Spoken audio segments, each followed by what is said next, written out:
Donc, une fois que la géobiologie est réalisée, que le taux vibratoire du lieu, en fait, est correct, voire haut en vibration, on va pouvoir mettre en place les préconisations Feng Shui. Donc, le Feng Shui, en fait, il va permettre l'harmonie, l'équilibre. Il va aussi nous permettre, en fait, de travailler sur des objectifs futurs. Donc, avec la géobiologie, on va plutôt s'orienter sur le passé, les résonances que l'on doit transmuter, pacifier. Là, avec la reconnexion, on va davantage se connecter à qui l'on est et au plan divin, mais tout ça dans l'idée de vivre une belle vie dans la matière. Et le Feng Shui donc, va nous permettre de construire le futur. Donc, le Feng Shui, c'est vraiment, oui, c'est un système très ingénieux, un système en fait qui est merveilleux et en même temps assez complexe à utiliser, mais il permet vraiment une lecture du lieu de vie et de ses habitants. Et en même temps, on peut l'utiliser en fait à différents niveaux, c'est-à-dire en fait, on peut avoir une sorte de feng shui intuitif, on peut utiliser le feng shui par rapport à différents ouvrages, des ouvrages plus ou moins complexes, et on peut bien sûr se former à des formations comme je l'ai fait moi, des formations de Feng Shui traditionnelles qui sont avancées, qui nécessitent un apprentissage un peu long. Alors maintenant, on passe au cœur du sujet qui était prévu pour la conférence de ce soir, reconnaître un bon chi ou un mauvais chi et y remédier. Alors, donc, on a intérêt, en fait, à savoir distinguer le bon chi du mauvais chi. Tout ça, pourquoi? Pour nous sentir bien chez nous, nous sentir bien en nous-mêmes. Donc, qu'est-ce que le chi? Le chi, en fait, selon le fondement du taoïsme, c'est en fait le souffle vital. C'est un principe vital. C'est l'énergie, notamment l'énergie du feng shui, mais plus largement, en fait, l'énergie de la métaphysique chinoise. Et cette énergie, en fait, elle a une caractéristique principale, c'est de d'animer le monde, en fait. C'est une énergie fluide qui va stimuler le corps humain, mais aussi chaque chose ou chaque être dans l'univers. Donc, quand on dit choses, objets, par exemple, nos maisons, mais nos objets aussi, en fait, sont euh, baignés, en fait, de chi, plus ou moins bon. Donc, le chi, c'est l'énergie universelle. Et le chi va permettre en fait d'utiliser son corps et son esprit, son espace à bon escient, et tout ça en fait pour les user finalement au minimum.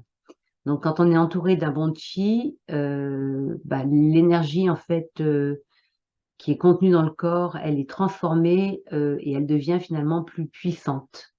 Donc ce petit dessin, là, pictogramme, il représente en fait le chi. Et en fait, si on le décode selon comment il a été créé par les Chinois, il représente un chaudron de riz avec la vapeur qui s'en échappe. Et donc, il permet de comparer en fait ce chi donc, à ce fameux souffle vital qui anime le corps humain.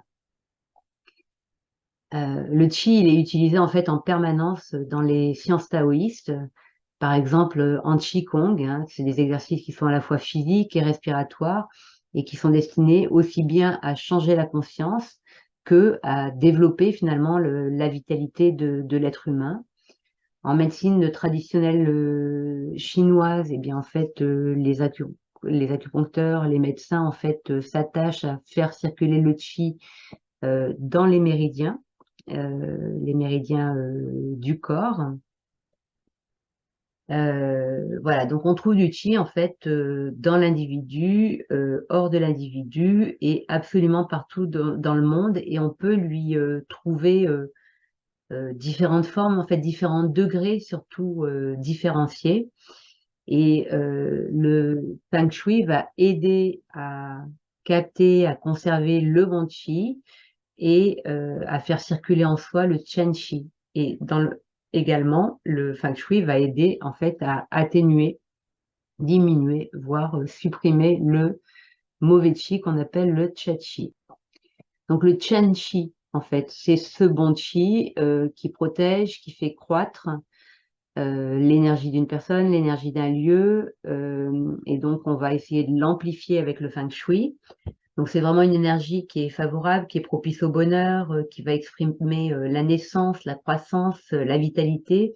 C'est un chi qui est très nourrissant. Et le chachi, au contraire, énergie défavorable qui va affaiblir, qui va détruire et qui va créer en fait une forme de disharmonie dans le corps avec des stagnations d'abord d'énergie puis physique et puis également dans les lieux divers et variés. Donc on pourrait dire que le chachi, ce serait plutôt un chi qu'on pourrait qualifier de destructeur qui va être défavorable en fait dans tous les sens du terme. Et le feng shui va tenter de diminuer, de dévier ou d'annihiler en fait ce chachi. Moi, ce que je voudrais rajouter par rapport à ça, en fait, c'est que en réalité, le chachi, il a toujours un rôle évolutif. C'est toujours en fait une proposition de se développer davantage, d'évoluer davantage et de faire évoluer notre conscience. Je pourrais dire, aller jusqu'à dire même que le chachi qui nous est proposé, qui nous est présenté, en fait, il est comme un message de notre âme qui nous dirait, et oh, si je prends mon exemple, Olivia, là, tu n'y es pas du tout. Tu vois, il y a quelque chose qui ne va pas, il faut que tu y remédies, et tu peux y remédier par toi-même et par ton ouverture de conscience. Il faut savoir aussi que quand dans une maison, en fait, quand quelqu'un va s'occuper du chi, avoir cette conscience d'avoir besoin d'évoluer dans un environnement qui est empli de chen chi, et ben, ça va profiter en fait à la personne elle-même, mais aussi à tous les autres occupants de la maison. Et en fait, quand on pose des préconisations feng shui dans un lieu, et ben en fait, ça revient à préférer, à décider, à choisir. C'est-à-dire en fait, préférer, décider, choisir, c'est préfère en langage des oiseaux, c'est commencer à faire. Donc finalement, le feng shui, c'est vraiment dédié à l'évolution, à devenir toujours plus responsable, plus créateur de sa vie, pour trouver toujours davantage d'équilibre au quotidien. Et on peut faire du feng shui de plein de façons, mais en fait, celui qui va fonctionner, c'est celui qui va être tout à fait en lien avec le vrai en soi et celui qui va nous permettre d'écouter davantage notre âme, le plan divin. Voilà. Et donc, vraiment, d'une certaine façon, le chi qui est moins favorable, est là pour nous proposer de faire évoluer les choses pour nous et autour de nous. Donc, je vous donne quelques exemples très simples. Si je vois par exemple un joli jardin avec des fleurs, une belle pelouse et des transats, voilà, bah ça c'est du chen chi. Et à l'inverse, un jardin où tout est délabré, ou un terrain vague, ou un terrain boueux, et ben ça va être du cha chi. Le murmure de l'eau, le murmure d'un ruisseau, par exemple, chen chi par rapport au bruit de circulation ou de klaxon, ou les bruits d'une usine, cha chi. Au toucher, hein, ce qui va être lisse ou soyeux, doux, ou caresser un animal de compagnie, par exemple, ça va être du chen chi, c'est réconfortant, c'est apaisant, c'est agréable. Et au contraire, si on touche quelque chose qui comporte des moisissures, du bois qui a des échardes, ou qu'on marche sur un sol glissant, on va être en présence de cha chi. Même chose pour l'air, la qualité de l'air, la pureté de l'air, l'odeur des fleurs, chen chi, et puis l'odeur des poubelles, des épandages ou des gaz d'échappement, Chachi. Voilà, et on a la même chose, bien sûr, également avec la nourriture, hein, ce que l'on goûte, donc qui peut être savoureux ou insipide, chenchi ou chachi. Voilà, donc en fait, comment observer le chenchi? En fait, on peut l'observer dans absolument tout ce qui nous entoure. Et quand on l'observe dans notre maison, c'est toujours en résonance avec une partie de notre être tout entier. Donc on va pouvoir faire des décodages en fait, et pour ça aussi, je vous invite à revoir la vidéo que je vais mettre en public là sur le décodage de nos maisons, enfin la rencontre en fait qu'on avait faite en juillet. Juste pour vous redonner deux exemples, euh, le chachi dans un grenier où il y aurait un tas de choses qui servent plus jamais, qui sont pleines de poussière et qu'on a mis là peut-être parce qu'on avait peur de manquer un jour, ça va provoquer du chachi qui va pouvoir provoquer finalement une charge vitale trop importante. Et pour certaines personnes, ça peut aller jusqu'à provoquer en fait des maux de tête. Et au niveau du sol, donc à la cave, pareil, une cave qui serait hyper confinée, qui sent mauvais, qui est mal rangée, etc., va en fait nous proposer d'être, comment on va dire, nettoyé, arrangé, et tout ça, en fait, ça va finalement aller agir sur nos racines, et sur ce qui nous retient en fait peut-être dans le passé ou dans des vies antérieures par exemple. Voilà, donc Chenchi, Chachi, on peut les observer à l'intérieur comme à l'extérieur. Pour vous donner quelques exemples, les travaux de construction en règle générale vont être plutôt Chachi, notamment pour le voisinage, parce que ça fait du bruit, parce qu'il y a des engins qui passent, qui défoncent le chemin, etc., etc. Et ce qui va être aussi tchatchi, c'est tous les bâtiments en construction qui sont jamais finis.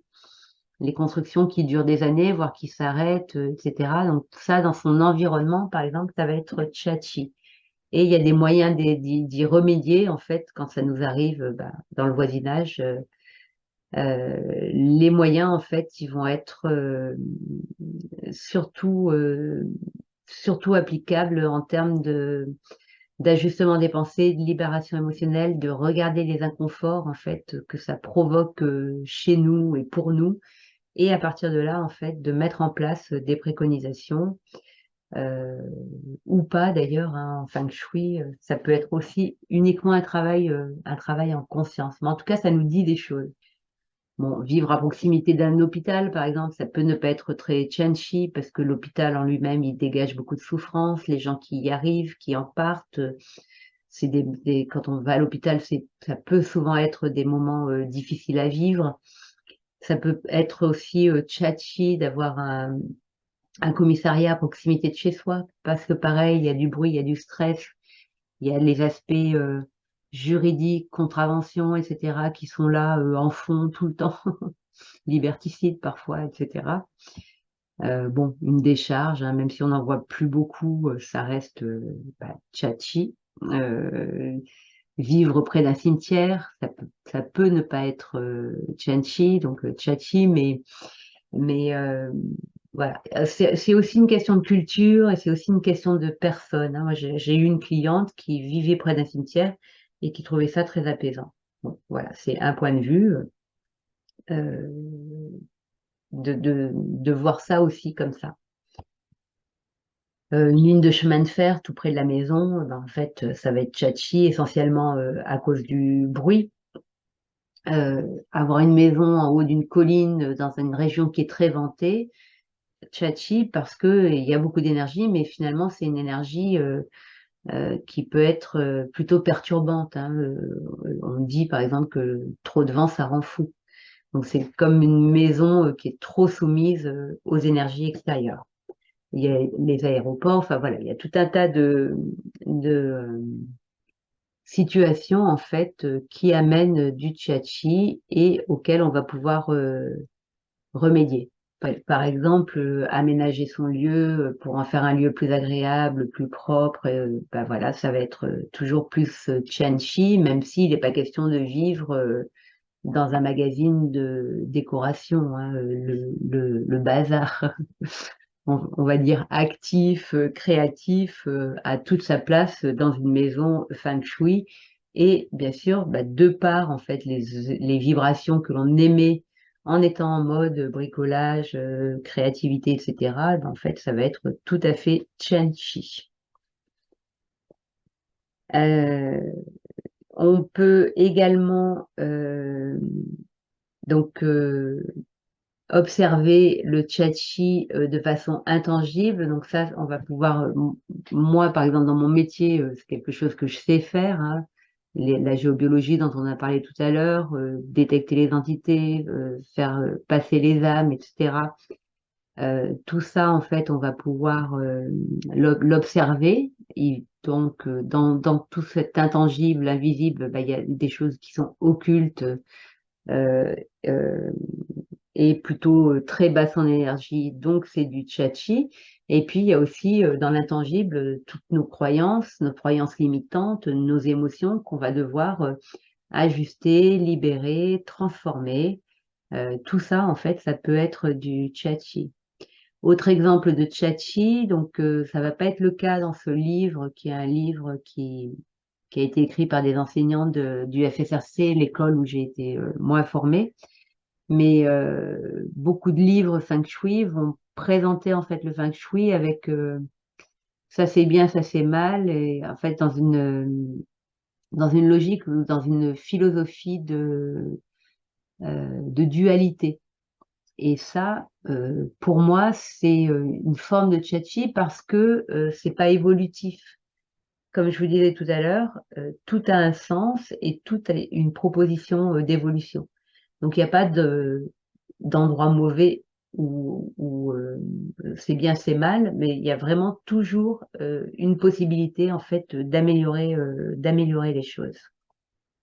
Les animaux célestes, donc ça va être aussi une façon d'observer toujours pareil le bon ou le mauvais chi.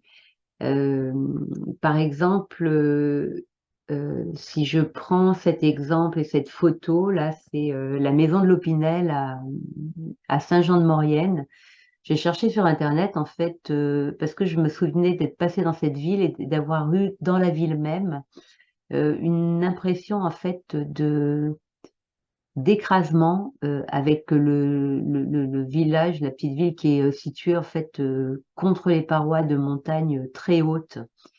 Et donc, j'ai pas trouvé les photos que je cherchais, mais par contre, celle-ci m'a paru intéressante à montrer parce que, donc, par exemple, si on parle de la tortue noire, on va avoir besoin à l'arrière de notre maison d'une protection qui peut être un bâtiment un petit peu imposant, un mur, une montagne ou une colline à l'arrière de la maison. Et dans ce cas-là, en fait, quand on a une montagne comme ça qui est très proche, et ben en fait on peut avoir finalement non pas la juste protection, donc qui serait Chen-Chi, mais au contraire avoir une protection qui est tellement trop grande qu'elle en est oppressante et du coup d'une certaine façon plombante.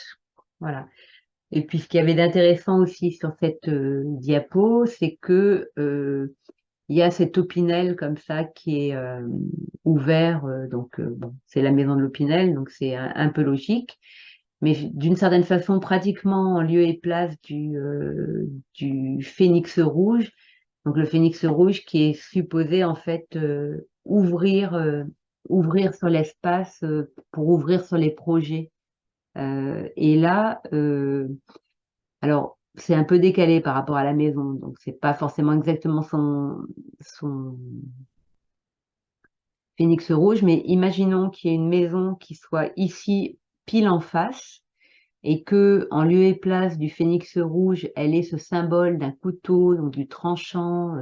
Un couteau, ça évoque forcément le fait de couper, de se couper, etc.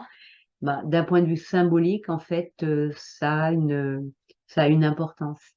Ça va peut-être représenter une personne qui elle-même est trop tranchante. Enfin, après, il peut y avoir plein de, comment on va dire, de traduction possible, mais en tout cas, c'est pas génial en termes de chi. Moi, je qualifierais ça plutôt de cha-chi. Pour d'autres personnes, ça va être, j'en sais rien, moi, l'opinel de leur enfance. Bon, voilà, il peut y avoir plein d'autres points de vue. C'est votre symbolique, en fait, qui a de l'importance. Et un autre exemple, toujours dans la même lignée, l'autre jour, en Auvergne, je me promenais en moto et on est rentré dans un très joli village avec une super jolie église et plein de belles choses, en fait, plein de belles pierres. Et malheureusement, sur la place de l'église, en face des maisons, et notamment en face d'une maison en particulier, eh bien, il y avait un soldat, connu ou inconnu, j'en sais rien, sur une stèle, en plus entouré de 4 obus repeints récemment, donc rutilants, on va dire. Et ben ça, c'est pour moi, c'est clairement Tchachi et je doute franchement que les personnes qui habitent dans la maison qui est juste en face et voire même à proximité soient vraiment euh, très heureux en fait, hein, voilà. Mais bon, après c'est aussi une opinion, voilà. Mais en tout cas, la symbolique qu'on a sous les yeux tous les jours, elle a beaucoup d'importance dans nos vies, dans la construction de notre vie, en fait. Donc, autre exemple, toujours par rapport au phénix rouge, donc qui normalement doit être une zone ouverte sur l'horizon, sur le futur, sur les projets futurs. Eh bien, si on habite une maison de bourg comme dans cette petite rue-là, le phénix, en fait, il est quasiment inexistant. Donc, ça veut absolument pas dire qu'on n'a pas de futur et pas de projet possible, mais par contre, ça voudra dire, c'est comme un avertissement que les projets, en fait, vont pas se présenter spontanément. Ça va être à la personne de mettre des choses en place pour penser à ses projets. Et puis, ce sera ensuite une nouvelle habitude de vie. Et en fait, il n'y aura plus besoin de réfléchir à ce point-là. Ou la personne aura mis ça en place finalement déjà dans sa vie et ce sera plus un problème pour elle. Donc, encore une fois, proposition d'évolution, de pas rester en fait dans une forme de stagnation, mais de se préoccuper de sa vision et de la réalisation de son futur. Autre outil très intéressant pour observer le Tianqi et le Chachi, ça va être le Banzai avec le Mingguo qui est le chiffre Feng Shui. Donc là, je vous invite aussi à aller retrouver un article sur mon site internet où je décris en fait le mode de calcul et comment l'utiliser, mais pour vous expliquer dans les grandes lignes, si mon chiffre Feng Shui est le 1, je vais en fait avoir intérêt à m'orienter pour capter du bon chi pour moi, soit vers le sud, soit le sud-est, soit l'est, soit le nord, en fonction en fait de ce que je recherche comme type d'énergie. Une énergie de croissance et de prospérité avec le Tianqi, une énergie plutôt de méditation, de clairvoyance, de calme, de sommeil aussi avec le Fouet, une énergie en fait qu'on appelle le médecin céleste d'ailleurs pour la santé avec le Tianyi et une énergie vers le sud avec le Yan Nian qui va être en fait l'énergie des relations. Donc relations amicales, familiales, mais aussi amoureuses. Voilà. Donc pour le Mingwa 1, il va savoir en fait comment capter ces énergies. Donc, soit en s'installant dans ces secteurs-là, par exemple en ayant une chambre dans le secteur Fouet, pour quelqu'un qui a besoin d'un bon sommeil, ou bon, voilà. Après, il y a mille façons de l'utiliser. Et par contre, pour un autre Mingwa, et ben, en fait, ces mêmes secteurs pourraient être du Chachi et il aurait besoin, lui, plutôt d'utiliser les secteurs qui sont en blanc pour le 1. Donc, je ne peux pas prendre le temps de détailler ça maintenant, mais il y a un article qui est bien détaillé sur mon site. Et puis, dans les prochaines semaines, j'ai plusieurs conférences sur des salons notamment où je vais faire un atelier sur ce sujet-là. Donc, ce qu'il faut retenir simplement, c'est qu'il y a des façons de capter le chi et que quand on parle de Batzai, en fait, ça va être pour choisir la position du lit, la position du bureau, les positions à table, etc., pour qu'il y ait la meilleure entente possible et toujours pareil que chacun capte les meilleures énergies possibles. Et capter les bonnes énergies, ça veut dire les énergies qui arrivent face à soi, ou les énergies qui arrivent en fait au niveau du chakra coronal quand on dort. Donc c'est ça en fait, capter les bonnes énergies en fonction de son Mingwa. Alors bien sûr, après on n'en fait pas une obsession, c'est-à-dire qu'on n'est pas chaque fois qu'on va à un endroit, si on a une réunion dans une salle dans laquelle on va pas souvent, etc., on prend pas sa boussole pour chercher la bonne place. Mais par contre, une fois que c'est mis en place dans sa maison, ben, en fait c'est fait. Et ensuite, ben, on va y revenir uniquement, par exemple, si on décide de modifier la disposition d'une pièce. Mais c'est fait une fois pour toutes. On connaît ces secteurs, les endroits où on s'installe, les endroits où on passe du temps, en fait, et puis on va utiliser notre Mingwa pour ça. Voilà. Donc, c'est un outil très intéressant pour détecter ce qui nous convient dans notre maison. Autre élément extrêmement intéressant, ce sont les 5 éléments, mais là c'est pareil, ça nécessite de se former un peu pour bien les utiliser.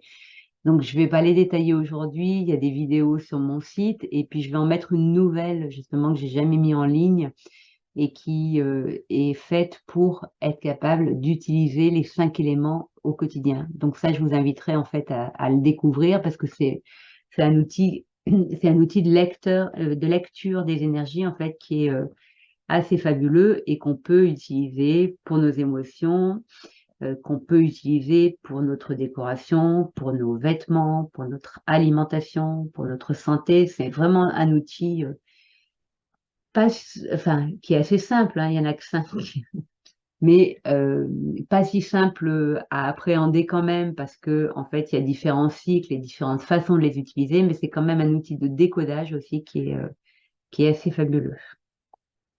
Voilà, donc cette petite image est là juste pour montrer en fait les outils du Feng Shui qui vont permettre de lire une maison. Et on a un autre sujet aussi qui est super intéressant, ce sont les étoiles volantes, qui là, c'est pareil, en fait, c'est ces 3 petits chiffres qui nous donnent plein d'informations sur la maison. Je vous ai mis cette carte, parce que donc, ça s'appelle une carte énergétique qui va permettre de lire la maison, de savoir quelles sont les énergies qui rentrent par les portes, par les fenêtres, quelles sont les énergies yang, donc qui rentrent dans la maison, quelles sont les énergies yin qui sont présentes essentiellement là où il n'y a pas d'ouverture, comment on active ces énergies, quelles sont les bonnes, quelles sont les moins bonnes. Et là où c'est très intéressant cette année 2024, en fait, c'est qu'il va y avoir une nouvelle distribution, qualité surtout des étoiles volantes. C'est-à-dire en fait qu'elles vont changer, celles qui étaient un petit peu tchachi vont peut-être devenir chanchi, celles qui étaient presque plus Tianchi vont peut-être devenir Tchatchi. Enfin bref, il y a une redistribution de la qualité des énergies en fait pour la période 2024-2044. Donc 2024 serait un excellent moment pour mettre en place les choses chez soi pour les 20 prochaines années. Voilà, bon après c'est toujours intéressant de regarder les étoiles volantes de l'année, mais voilà, donc je voulais juste faire un petit topo là-dessus parce que c'est aussi un outil de lecture du bon chi ou du mauvais chi et ce qui va nous permettre en fait de prendre des décisions ensuite dans le lieu. Donc je termine bientôt cette vidéo avec un rappel des 5 piliers d'un Feng Shui réussi. Donc, un Feng Shui réussi, bah, d'abord, il faut avoir envie, il faut sentir que c'est pour soi et faut le savoir profondément qu'une étude Feng Shui va pouvoir nous permettre d'avancer vers une vie toujours plus agréable finalement. Donc, avoir envie de savoir, de connaître davantage de choses sur sa maison, sur soi. Pour que le Feng Shui fonctionne, il faut d'abord s'occuper de la vibration de la maison. Donc ça, c'est avec la géobiologie. Toujours être davantage connecté à qui l'on est véritablement. Donc je parle de reconnexion, mais en fait, cette reconnexion, elle se fait pas en une fois. En fait, cette connexion, on l'a jamais perdue. Simplement, on peut toujours aller plus profondément vers le vrai en soi. Euh, voilà, ça s'arrête. Pour moi, ça s'arrête pas. C'est vraiment si jamais on avait un seul but commun dans cette vie-là, c'est celui d'évoluer et d'évoluer vers qui l'on est et ça change constamment en fait. Le point qui va être central aussi, c'est d'être capable d'observer ses émotions, limitations, croyances, et puis de les ajuster, de libérer les émotions au jour le jour, de vraiment être attentif à tout ce qui nous rend inconfortable et tout ce qui nous fait baisser en vibration pour pas être dans le déni, mais au contraire continuer à expanser sa conscience. Et là, en fait, on va avoir un Feng Shui qui permet vraiment de construire son futur. Donc voilà la façon dont je pratique et dont je pratique bien sûr avec mes clients.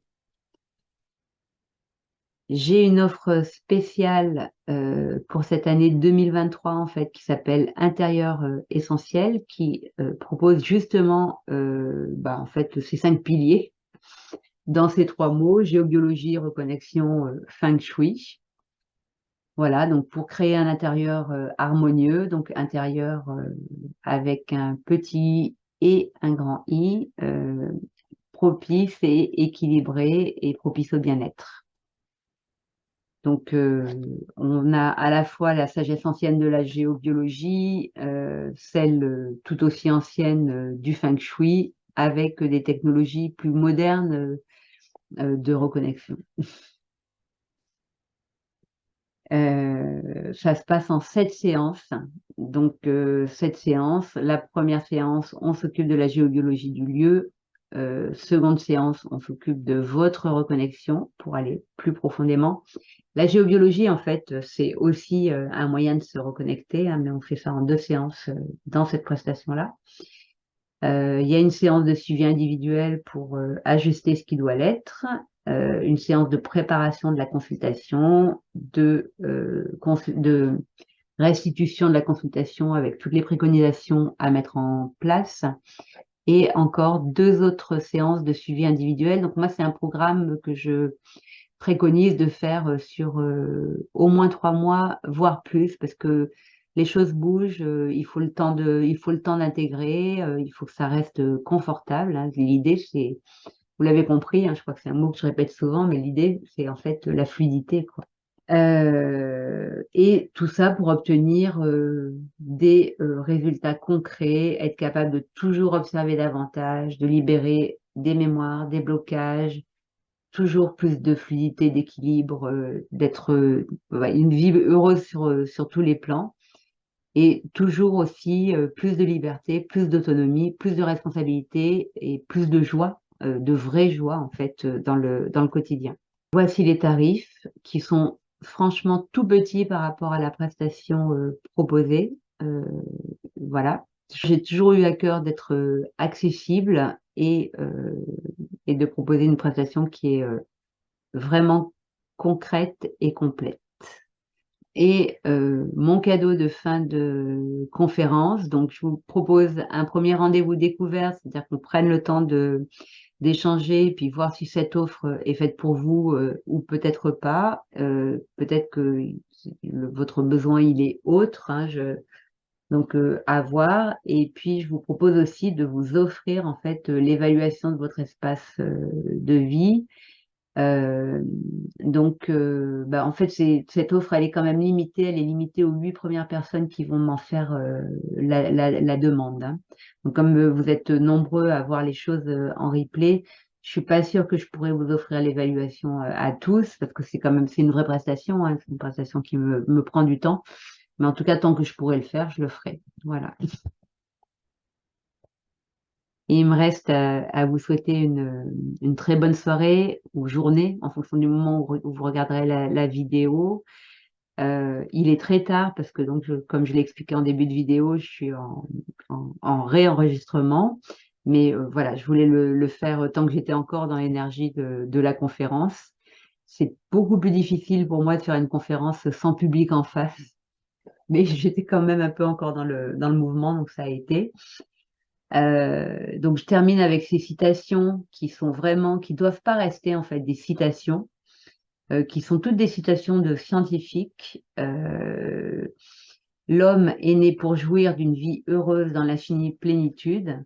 Je vous invite en fait à faire vôtre cette croyance, cette proposition, parce que moi, j'en suis sûre, persuadée que on est fait pour jouir d'une vie heureuse dans l'infinie plénitude.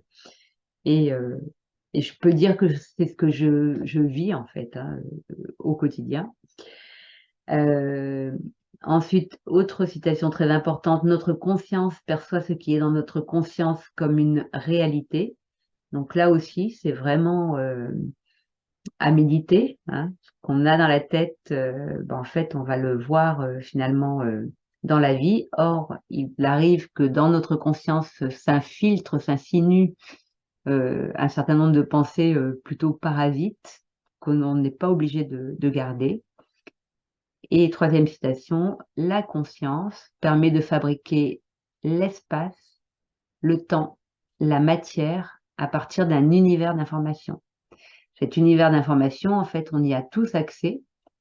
C'est donc ce fameux plan divin ou fondamental, et c'est aussi le monde énergétique, et c'est à nous, en fait, de capter ces informations pour modifier notre espace, notre temps et la matière dans laquelle on vit.